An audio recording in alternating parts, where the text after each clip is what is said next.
여러분 반갑습니다. 여러분의 멘탈 전도사 천마사입니다. 어느새 마지막 방송 시간이 왔네요. 마지막 방송이라기보다는 24년 마지막 방송입니다.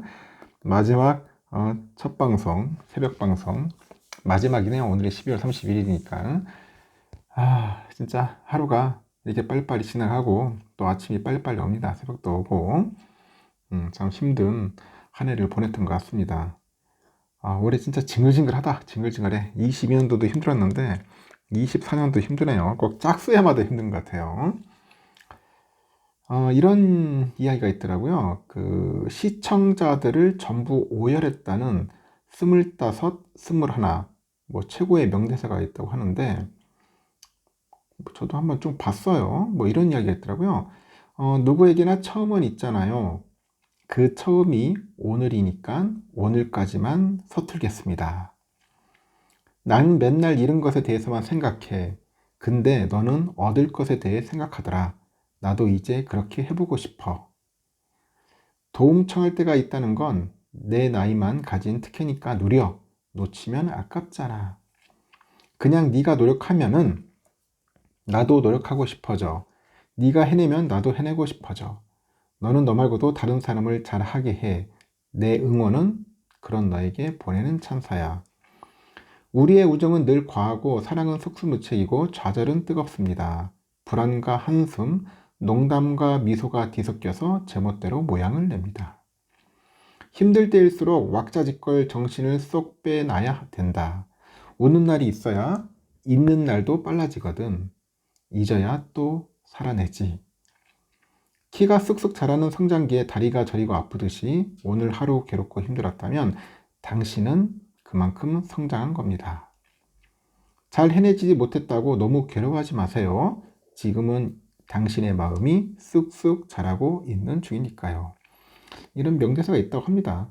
좀 와닿는 명대사가 있는지 모르겠는데 좀 와닿는 게 한두 개 있네요. 성장통이라고 생각합니다. 성장통. 이렇게 힘든 것도 저도 성장통이라고 생각합니다. 주식 투자를 하다 보면은 좀 안 좋을 때도 있고 잘 안 풀릴 때도 있고 그렇더라고요. 근데 그 길게 시계열로 보면은 그때 참 그래도 내가 잘 버텼구나, 이겨냈구나 하면서 또 극복을 합니다. 이번 시간에는 뭐 다른 게 아니고 또 다양한 소식들이 있는데 한번 보겠습니다. 지난 29일에 그 전남 무안에서 그 발생한 제주항공 여객기 참사로 인해 가지고 경제계도 예정된 행사를 축소하거나 취소하고요. 애도 물결에 동참을 합니다. 애도 물결 지금 뭐 국가 애도 기간이라고 하니까 제기에 따르면 대한상공회의소는 25년 1월 3일에 경제계 신년 인사회를 당초 예정대로 진행할 계획이고요. 이날 참사 피해자의 넋을 기리면서 묵념하는 등 애도의 시간을 가질 예정이고요. 경제계 신년 인사회는 매년 초에 경제계와 정관계, 노동계 등 각자 인사가 모여서 덕담과 인사를 나누죠. 덕담과 인사를 나누는 경제계 최대 규모 신년 행사입니다. 탄핵 국면으로 인해서 대통령과 국무총리의 불참에도 경제계를 중심으로 글로벌 경제 불확실성을 극복하고 제도약의 의지를 다지는 자리가 될 것으로 예상됐으나 제주 항공의 참사로 전 국민이 슬픔과 충격에 빠진 만큼 당초 계획보다 행사를 차분하게 진행을 하고 경제계 지원 방안 등을 모색할 것으로 보입니다. 이재용 삼성 회장, 정의선 현대차 그룹 회장, 구강모 LG 회장 등 주요 그룹 총수의 참석 여부는 아직 알려지지 않았는데 실제 참석자 규모는 탄핵 국면과 여객기 참사 여파로 전년보다 줄어들 것으로 보네요. 대한상인은 이날 내수 소비 진작을 위해서 박일준 상금 부회장하고 신입 직원 등 그런 임직원 20여 명이 남대문 그런 시장을 방문해서 골목시장 살리기 캠페인을 할 예정이라고 하네요. 했는데 그 애도 기간임을 감안해서 행사를 연기했다 그런 이야기가 있습니다. 대한상인은 항공기 사고 애도 메시지를 통해서 참담한 심정으로 깊은 애도를 표한다고 합니다. 이번 사고로 인해서 희생자들의 명복을 빌고 큰 슬픔에 빠져 있을 유가족들께 깊은 위로의 말씀을 드린다고 전하는 것 같습니다. 진짜 저도 그렇습니다. 깊은 애도를 좀 표하고 있는데 그래도 가슴이 먹먹하네요. 그리고요, 올해 글로벌 증시가 인공지능 반도체를 위시한 대형 기술주 랠리에 힘입어서 이제 강한 상승세를 기록하는 동안에 국내 증시는 큰 폭으로 하락을 했고, 이 디커플링이라고 하죠. 디커플링 현상이 뚜렷해졌습니다. 지난해 증시 주도되었던 반도체랑 배터리 업종의 동반 부진이 이어졌는데, 이 정치 불확실성까지 지수의 발목을 잡다 보니까 이 반등의 모멘텀이 약해졌다는 거예요.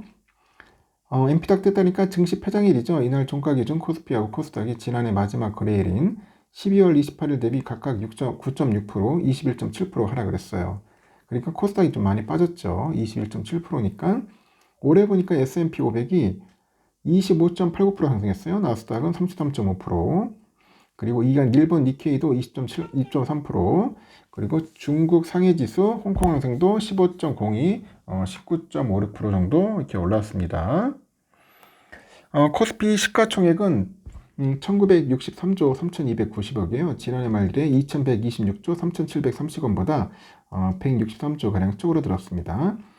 코스닥도 431조 7920억에서 340조 1450억 원으로 92조 원 가까이 줄었고, 올 한 해 양 시장에서 255조 원 정도 증발한 셈이죠. 특히 이 기간에 국내 증시 대장주 삼성에서만 시총이 151조 원 빠졌습니다.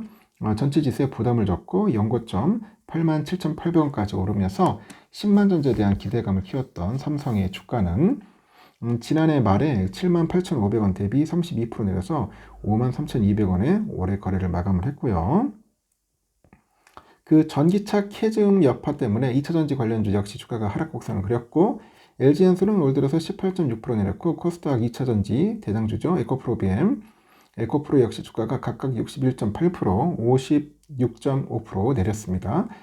그리고 이처럼 반도체하고 2차전지 기업들이 고전을 면치 못하고 있는데 시장의 분위기가 더욱 침체되고 있고요. KRX 전도체 지수는 올해 20.7% 내렸고, KRX 2차전지 탑10의 그런 경우에는 44.8% 미끄러졌습니다.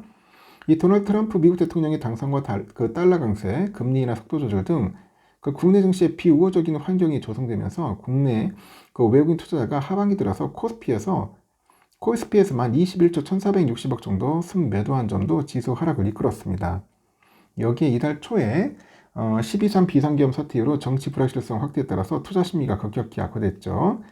정부가 지난 2월부터 코리아 디스카운트 해소를 핵심 과제로 삼아서 그 추진해온 기업 가치 그 재고 프로그램 역시 모색해졌어요.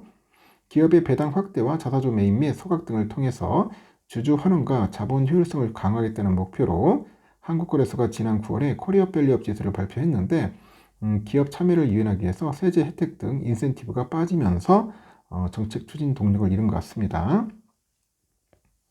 이에 상반기 주가가 강세를 보였던 자동차, 바이오, 금융 등 저주가 순자산 비율 PBR 관련 업종의 주가도 약세를 보였는데, 이 금융주의 경우 보니까 외국인들이 그 계엄 선포 이후로 12월 한 달 사이에 1조 넘게 팔아치웠어요. 이 밸류 프로그램에 대한 기업의 자발적인 참여도 여전히 부진합니다.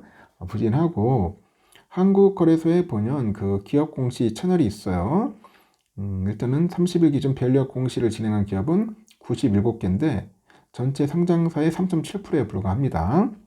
전문가들은 국내 증시의 부진한 흐름이 당분간 지속될 것으로 보는데, 일단은 투자 심리가 극단적으로 위축된 상황에서 시장을 견인할 긍정적인 이벤트가 나타나길 기대하기는 쉽지 않다.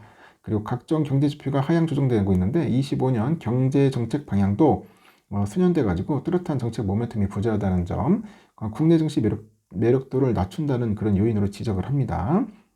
트럼프 행정부의 관세 우려가 커지고 기업 이익의 전망과 경기가 좋지 않은 상황에서 정치 불확실성이 투심 악화에 기름을 부은 격이라고 하죠. 올해는 코리아 디스카운트 해소의 큰 축인 주주 환원 관련 인식은 개선됐는데, 진정한 밸류업 효과가 나타나려면 기업 지배 구조 개선과 기관 투자자의 책임 있는 역할, 본질적인 수익성 향상 등 이런 면들이 이제 정상화돼야 한다. 뭐 그런 이야기를 하는 것 같습니다. 하여튼 잘 됐으면 좋겠는데 내년도 만만치 않을 것 같아요. 트럼프 때문에 어떻게 될지 한번 좀 더 지켜볼 것 같습니다. 환율도 좀 안정화될 것 같고, 일단 가장 중요한 거는 삼성이 반도체를 잘 만들어야 돼요. HBM을 잘 만들어야지 살아남지, 그렇지 않으면 힘들 것 같습니다. 일단 여기까지 하겠습니다. 여러분 좋은 하루 보내시고 또 다음 시간에 뵙도록 하겠습니다.